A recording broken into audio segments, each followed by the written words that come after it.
Hi అండి. ఈరోజు simple vegetable poha ఎలా చేయాలో చూద్దాం.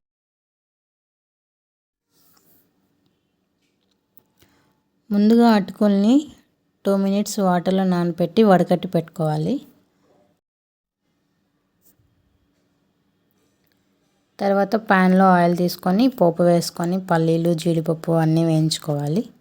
తర్వాత మనం ముందుగా కట్ చేసి పెట్టుకున్న వెజిటేబుల్స్ క్యారెట్, క్యాప్సికమ్, పచ్చిమిర్చి, ఆనియన్స్ ఇంకా మీకు నచ్చిన వేరే వెజిటేబుల్స్ ఏమన్నా ఫ్రై చేసుకోవాలండి. ఒక 2 మినిట్స్ ఫ్రై చేసుకుంటే చాలు. కొద్దిగా సాల్ట్, చిటికెడు పసుపు యాడ్ చేసుకొని ముందుగా నానబెట్టిన అటుకులు వేసి కలుపుకోవాలి. అంతే అండి, వెజిటేబుల్ పోహా అయితే రెడీ అవుతుంది.